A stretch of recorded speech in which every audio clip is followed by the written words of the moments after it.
Diqqat! Energetika vaziri bajara olmagan va'dasi yuzasidan izoh berildi.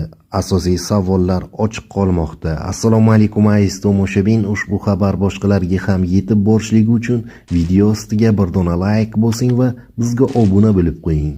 Farg'ona viloyati Beshariq tumanida metan konteynerlarga gaz to'ldirishni ta'minlash uchun kompressor stansiyasi qurilishi olib borilmoqda. Bu haqda Energetika vazirligi matbuot xizmati metan konteynerlar nima uchun aytilgan vaqtda ishga tushirilmagani yuzasidan Daryo'ga bergan izohida ma'lum qildi. Energetika vaziri Jo'rabek Mirzamahmudov 11 dekabr kuni Oliy Majlis Qonunchilik palatasi majlisida hisobot berib, vodiydagi metan zapravkalarda cheklovlar kiritilganida ko'chma konteynerlar orqali tabiiy gaz yetkazib berish tizimi 22 dekabr ishga tushirilishini ta'kidlagandi. Lekin bu gaplar aytilgan kundan qariyb bir oy vaqt o'tgan bo'lsa-da, metan konteynerlar ishga tushirilganicha yo'q. Mazkur holat yuzasidan Energetika vaziri matbuot kotibi Dildora Hoshimova tushuntirish berdi. Uning aytishicha, ayni paytda Farg'ona viloyati Beshariq tumanida ushbu konteynerlarga gaz to'ldirish kompressor stansiyasi qurilmoqda. Mazkur obyektda tegishli komissiya o'rganish o'tkazdi. Sozlash, ishga tushirish ishlari amalga oshirilmoqda. Qurilish jarayonida qo'shimcha texnik va xavfsizlik talablarini ta'minlash zarurati bo'lgani sababli ishlar ma'lum vaqt talab etmoqda. Ushbu texnik talablar to'liq bajarilgandan so'ng obyektni komissiya tomonidan belgilangan tartibda qabul qilish rejalashtirilgan, dedi u. Dildora Hoshimovaning qo'shimcha qilishicha, ko'chma metan gaz konteynerlardan foydalanish bo'yicha tegishli qaror loyihasi ishlab chiqilgan va hozirda manfaatdor tashkilotlar bilan kelishish jarayonida. Ushbu hujjat konteynerlar faoliyatini huquqiy jihatdan tartibga solishga xizmat qiladi. Konteynerlar faoliyatiga oid qo'shimcha ma'lumotlar yaqin kunlarda jamoatchilikka yetkaziladi, dedi vazirlik mas'uli.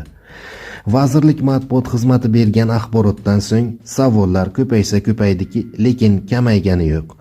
Ochiq qolayotgan savollar: qishning yarmi o'tib bo'ldi, stansiya qachon ishga tushadi?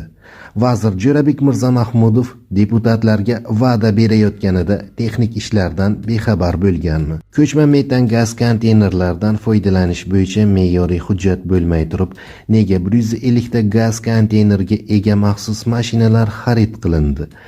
Loyihaning qiymati va iqtisodiy samarasi, necha yilda qoplanish va moliyalashtirish manbalari haqida ham haligacha biron rasmiy axborot mavjud emas. Konteynerlar agar qarz hisobiga sotib olingan bo'lsa, hukumat muvofiqlashtiruvchi komissiyaning roziligini olganmi? Nega energetika sohasida barcha islohotlar qishga taqalib amalga oshirilmoqda? Nega O'zbekiston prezidenti Shavkat Mirziyoyev 2025-yil 16-iyunda bo'lib o'tgan yig'ilishda vazirlar tartib-intizomga vaqtida e'tibor bermagani uchun islohotlar ijrosi cho'zilib ketayotganini tanqid qilganidan keyin ham soha rahbarlari tegishli xulosalar chiqarmadi? 2026-yil 20-yanvardan O'zbekistonda metan zapravkalar faoliyatiga yana vaqtincha cheklov kiritildi. Ko'chma gaz konteynerlari qanday ishlaydi? Asosan qish oylarida gaz bosimi tushgan vaqtda konteynerlar to'ldirilib, vodiydagi 150 ta metan zapravkaga yuboriladi. Bir dona gaz tashish konteyneri 6000 kub metr gazga mo'ljallangan bo'lib, o'rtacha 300 ta yengil avtomobilga xizmat ko'rsata oladi. Bu taxminan bir sutkada 15 000 tagacha avtomobilga gaz to'ldirish imkonini yaratadi. Ya'ni vodiydagi 450 ta metan zapravkaning talabini 3dan birini qoplay olishi kerak. Xitoy shirkatlaridan sotib olingan mazkur konteynerlar taxminan 40-50 million dollarga tushgani aytib kelinadi. Buni mas'ullar hozircha tasdiqlamagan va rad ham etmagan.